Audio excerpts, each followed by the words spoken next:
Monsieur Franck Saragba, vous faites partie des premiers signataires du manifeste pour un dialogue véritablement inclusif en Centrafrique. Quelle a été la motivation de départ? Monsieur Pouceau, comme vous savez, le manifeste a été une initiative de quelques compatriotes de Bangui et de France. Une bonne initiative. La motivation, elle est la suivante. C'est une invitation à tous les enfants du pays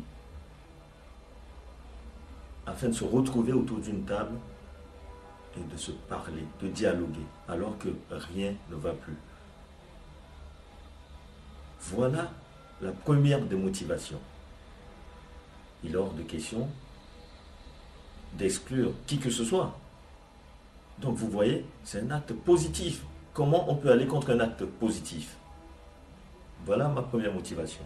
À l'allure où vont les choses, croyez-vous encore en ce dialogue-là? J'y crois. J'y crois. Parce que je crois tout simplement en la perfection de l'être humain. On peut toujours se rattraper.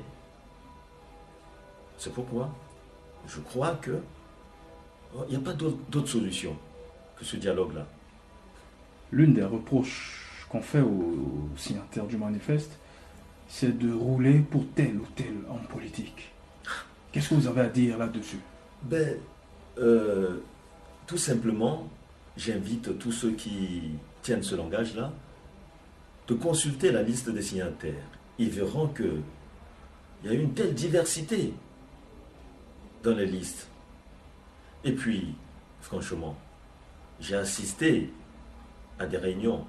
Il me semble que toutes les personnes qui étaient là jouissent tout à fait de leur faculté mentale et d'analyse. Ils n'ont pas besoin d'un parrain quelconque. Au sortir du dialogue, la République centrafricaine va prendre un autre envol. À condition que ce dialogue soit fait sincèrement. Prenons l'expérience de ce qui s'est passé auparavant. Et par correction, si tout le monde joue le jeu de la sincérité, je ne vois pas pourquoi ça ne marcherait pas. Revenez un peu sur Fini Kodé. Fini Kodé, selon vous, c'est la nouvelle manière de faire, la nouvelle manière de pratiquer, en opposition avec Mbere Kodé. Mais qu'est-ce que vous reprochez à Mbere Kodé?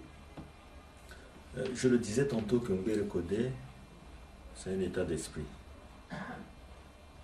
C'est un état d'esprit d'aliéné. Mbere Kodé, c'est la manière de pratiquer, de se comporter. Fini Kodé n'aime pas que Mbere Kodé n'a pas pensé à construire des hôpitaux en République centrafricaine et s'en va se soigner et mourir dans des pays lointains.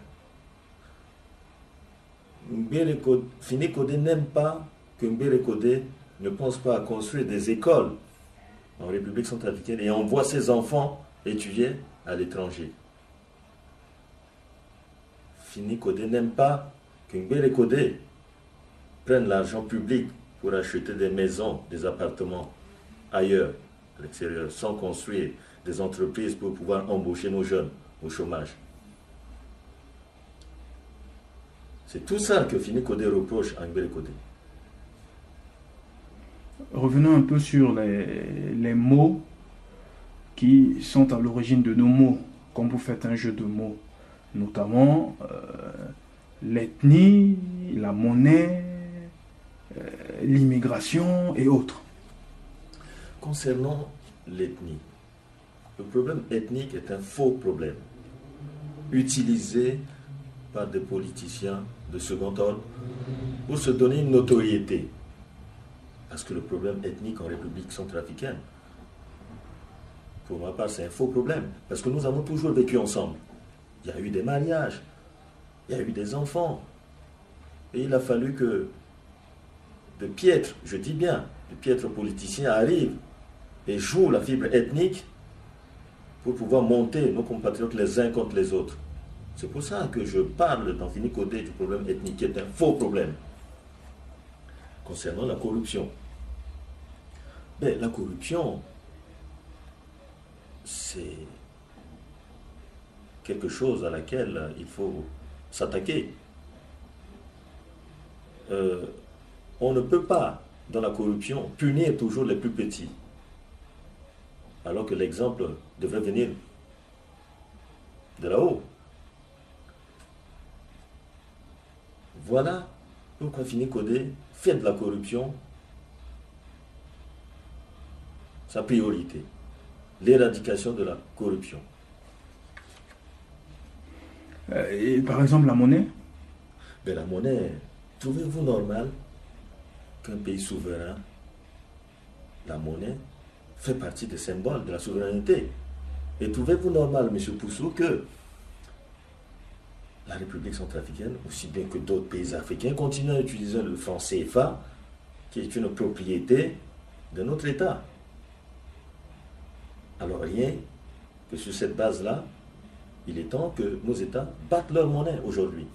Et puis, et surtout, qu'aujourd'hui, on reconnaît à l'Afrique en général un taux de croissance de 6 à 7%. Donc il est temps, et l'Afrique qui est en train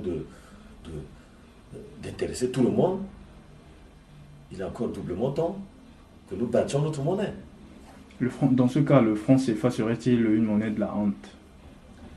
Trouvez-vous valorisant qu'une monnaie qui ne vous appartienne pas, vous l'utilisez? Je ne trouve rien de valorisant dans le CFA. C'est-à-dire? Mais puisque le CFA est la propriété d'un autre État. Vous le savez aussi bien que moi. Cela n'empêche. Dans Mais d'autres je pays. reviens toujours au symbole, parce que nous avons la symbolique en politique. C'est quelque chose de très important. Et nous n'avons pas mesuré assez le poids de tout ce qui est symbole dans la politique. Il est temps que nous fassions attention à tout ce qui est symbole. Monsieur Saragba, changeons de sujet. Envolons-nous pour l'Afrique. Croyez-vous au panafricanisme? Bien entendu. Bien entendu. L'Afrique qui a été morcelée souffre aujourd'hui de ces conséquences-là. Il nous appartient de réintégrer ce grand ensemble-là pour pouvoir parler d'une et seule même voix, afin de peser sur le plan international. Si nous restons dans le cadre typiquement centrafricain, avec cette petite république de 3 millions d'habitants, je ne pense pas qu'on fasse quoi que ce soit. Êtes-vous pour ou contre un gouvernement panafricain? À la date d'aujourd'hui, puisque vous savez, l'instabilité qui règne un peu partout en Afrique ne permet pas de penser que aujourd'hui qu'on puisse mettre en place un gouvernement panafricain. Il appartient aux États de faire un travail en amont afin qu'il y ait un minimum de stabilité et ensuite passer à l'étape suivante qui est peut-être la constitution d'un gouvernement.